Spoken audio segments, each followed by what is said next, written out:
오늘 이 아침에도 하나님의 은혜를 사모하여 기도의 자리에 나오신 모든 성도님들을 환영하고 축복합니다. 이 시간 우리에게 주신 하나님의 말씀은 에베소서 5장 8절부터 14절까지 말씀입니다. 너희가 전에는 어두움이더니 이제는 주 안에서 빛이라. 빛의 자녀들처럼 행하라. 빛의 열매는 모든 착함과 의로움과 진실함에 있느니라. 주를 기쁘시게 할 것이 무엇인가 시험하여 보라. 너희는 열매 없는 어둠의 일에 참여하지 말고 도리어 책망하라. 그들이 은밀히 행하는 것들은 말하기도 부끄러운 것들이라. 그러나 책망을 받는 모든 것은 빛으로 말미암아 드러나나니 드러나는 것마다 빛이니라. 그러므로 이르시기를 잠자는 자여 깨어서 죽은 자들 가운데서 일어나라. 그리스도께서 너에게 비추이시리라 하셨느니라. 아멘. 사랑하는 사김의 교회 성도 여러분, 추석 명절 연휴의 마지막 날 아침입니다. 긴 연휴의 시간, 쉼과 안식을 충분히 누리셨는지 모르겠습니다. 어제 주일 말씀처럼 우리 영혼의 진정한 안식과 평안은 오직 예수님 안에서만 누릴 수 있습니다. 지난 며칠 동안의 육체의 쉼이 영혼의 궁핍함으로 이어지지 않아야 하겠습니다. 연휴 기간 명절 음식을 먹으며 육체의 살을 찌우셨다면 이제는 우리 영혼을 향한 먹거리를 제공해야 할 때입니다. 다시 새벽 기도부터 시작할 수 있기를 바랍니다. 오늘 말씀이 여러분 모두에게 결단과 다짐의 출발이 될 수 있기를 간절히 축복합니다. 오늘 말씀은 다시금 우리의 변화된 신분에 대한 언급으로 시작합니다. 예수님을 알기 전 우리는 어둠에 속한 자들이었습니다. 즉 죄의 나라, 사망의 나라 백성이었던 것입니다. 하지만 예수님을 믿은 후 우리는 이제 빛의 자녀가 되었습니다. 생명과 사랑의 나라, 빛의 나라, 하나님의 나라 백성이 된 것입니다. 이렇게 신분이 바뀌었다면 당연히 우리의 삶도 바뀌어야 하겠죠. 어떻게요? 우리가 속한 나라의 질서에 맞게 바뀌어야 합니다. 선교지에 가면 제일 먼저 해야 할 일이 그 나라의 법과 질서, 문화를 배우는 것입니다. 이것이 중요한 이유는 우리나라에서는 아무런 문제가 되지 않던 행동이 그 나라에서는 심각한 문제가 될 수도 있기 때문입니다. 인사, 음식 문화, 교통 질서 등 모든 면에서 그렇습니다. 그 나라에서 살아가기 위해서는 반드시 그 나라의 질서를 따라야 하는 것입니다. 그리고 이것은 우리의 신앙과 삶에서도 그대로 적용됩니다. 믿음으로 하나님 나라 백성이 되었다면 우리는 하나님 나라의 질서대로 살아야만 합니다. 오늘 본문은 바로 이 모습을 우리에게 다시금 상기시켜 줍니다. 본문 8절에서 10절을 다시 읽어보겠습니다. 너희가 전에는 어둠이더니 이제는 주 안에서 빛이라. 빛의 자녀들처럼 행하라. 빛의 열매는 모든 착함과 의로움과 진실함에 있느니라.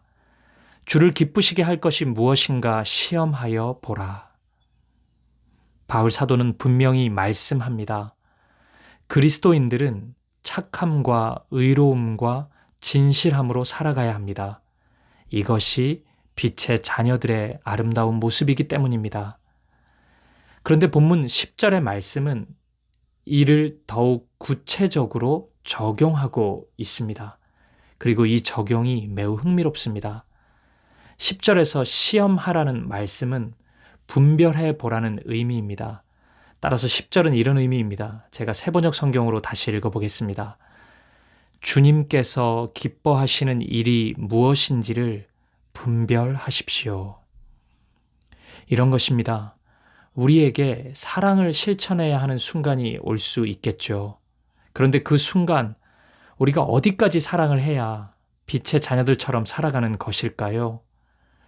고통 가운데 있는 지체를 섬긴다고 할 때 어디까지 해야 빛의 자녀라고 할 수 있는 것이죠? 이것은 정확한 수치로 표현할 수가 없는 영역입니다. 물론 구약에서는 정확한 행동 규범을 알려주었습니다.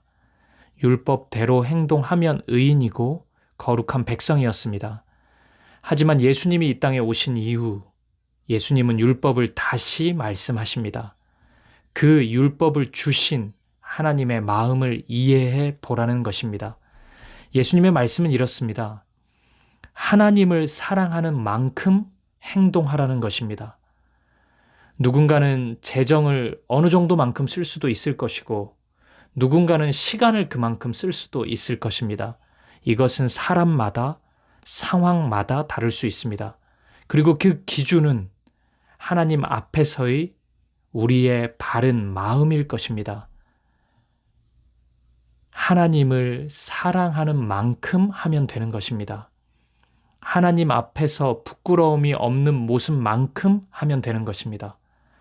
하나님을 기쁘시게 하고자 하는 만큼, 그 마음만큼 하면 되는 것입니다. 그래서 바울은 어제 본문인 에베소서 5장 2절에서 이렇게 말씀하였습니다. 그리스도께서 너희를 사랑하신 것 같이 너희도 사랑 가운데서 행하라. 이것이 바로 빛의 자녀의 행동 규범입니다. 그리스도께서 너희를 사랑하신 것 같이 주님이 나를 사랑하신 만큼 그 사랑 안에서 사랑하고 용서하고 행동하면 되는 것입니다. 하나님 앞에서 부끄러움이 없는 모습이면 되는 것입니다. 이어서 바울은 다시 죄의 나라의 백성처럼 살지 말라고 강력히 권면합니다. 이 세상의 어둠은 빛이 비추어질 때 모두 드러납니다. 바울이 먼저 그 경험을 하였습니다. 빛 대신 예수님이 다가오시자 그 빛에 타격당해 3일이나 앞을 보지 못하게 되었습니다. 그 순간 자신의 모든 어두움이 드러났던 것입니다. 우리도 마찬가지입니다. 빛 대신 예수님으로 인해 우리 안에 있는 모든 어두움이 드러났습니다. 그런데 그것으로 끝나지 않았죠. 그 순간 예수님은 우리를 어둠의 자녀라고 조롱하지 않았습니다. 드러난 어두움을 그대로 두며 우리를 수치의 자리로 인도하지도 않으셨습니다. 오히려 그 수치를 친히 짊어지시고 우리의 죄와 어두움을 모두 용서하셨습니다. 그리고 우리를 빛의 자녀로 바꾸어 주셨습니다. 그런데 우리가 어찌 다시 어둠의 일에 참여할 수 있단 말입니까? 그런데 우리가 어찌 다시 부끄러운 모습으로 돌아갈 수 있단 말입니까? 그럴 수 없습니다. 우리는 그렇게 할 수 없습니다. 사랑하는 여러분, 잠시 착각했다면 죄의 나라의 선전에 속아 그 나라를 잠시 기웃거렸다면 다시 돌아오십시오. 우리가 속한 본래의 나라로 다시 돌아오십시오. 우리는 빛의 나라에 속한 빛의 자녀들입니다. 사랑하는 여러분, 우리에게 허락된 믿음은 실제입니다. 리얼리티입니다. 믿음은 결코 우리의 생각 속에서만 펼쳐지는 정신 승리가 아닙니다. 실제로 나의 마음을 바꾸고 삶을 바꾸는 능력입니다. 그런데 여러분, 이렇게 바뀐 삶을 오해하지는 마십시오. 우리가 빛의 자녀가 되도록 착함과 의로움, 진실함이 나타나기 위해 애쓰라는 말씀이 아닙니다. 성경의 말씀은, 오늘 본문의 말씀은 그런 차원의 말씀이 아닙니다. 기억하십시오. 주님은 우리를 빛으로 부르셨습니다. 우리를 향한 예수님의 말씀은 너희는 세상의 빛이라, 너희는 세상의 소금이라입니다. 빛으로 살아가라가 아닙니다. 열심히 애쓰라가 아닙니다. 우리를 빛으로 바꾸어 주셨습니다. 소금으로 바꾸어 주셨습니다. 우리의 존재가 빛이요 소금입니다. 그 결과 주님의 은혜로 우리는 빛의 삶을 살아갈 수 있는 것입니다. 그렇다면 오늘 이 아침 우리가 기억해야 할 것은 우리의 정체성입니다. 빛으로 부름받은 우리는 반드시 빛의 근원 되신 예수님의 사랑 안에 거해야 합니다. 바로 그때 빛 되신 예수님 안에 거할 때 우리는 온전히 빛을 비출 수 있습니다. 열쇠는 예수님 안에 거하는 것입니다. 이사야 60장 1절을 보면 이런 예언의 말씀이 있습니다. 일어나라, 빛을 발하라. 이는 내 빛이 이르렀고 여호와의 영광이 내 위에 임하였음이니라. 저는 오늘 본문의 14절 말씀이 이사야서 말씀의 신약 버전, 바울 버전이라고 생각합니다. 본문 14절을 보시겠습니다. 그러므로 이르시기를 잠자는 자여 깨어서 죽은 자들 가운데서 일어나라.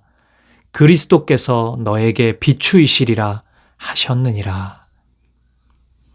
빛의 자녀들인 사김의 교회 성도 여러분, 잠에서 깨어나 일어나십시오. 예수님의 빛을 여러분의 삶에 비추십시오. 여러분의 가정에, 여러분의 학교와 직장에, 여러분의 삶의 자리에 비추십시오. 빛 되신 예수님을 비추는 빛의 자녀들로 살아가는 저와 여러분 되시기를, 우리 사김의 교회 2022년 2학기의 모든 걸음이 이렇게 그리스도의 빛을 비추는 사역이 되기를 빛 대신 우리 주님의 이름으로 간절히 축복드립니다.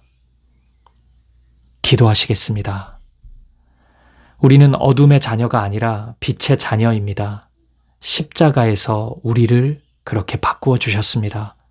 주님, 우리의 신분에 맞게 빛 대신 예수님 안에 거하게 하옵소서. 절대로 어둠의 일에 참여하지 않게 하옵소서. 기도하시겠습니다. 두 번째 기도 제목입니다. 빛을 비추는 유일한 방법은 빛 대신 예수님 안에 거하는 것입니다. 주님, 날마다 예수님 안에 거함으로 삶의 자리에서 빛을 비추는 우리가 되게 하옵소서. 어둠으로 가득한 우리의 가정, 학교와 직장에 착함과 의로움, 진실함의 빛을 비추게 하옵소서. 기도하시겠습니다. 그리고 마지막으로 우리 개인의 기도 제목을 놓고 우리의 가정과 우리의 교회를 위해, 이 민족과 온 열방을 위해 한 마음과 한 뜻으로 기도하며 나아가겠습니다. 함께 기도하시겠습니다.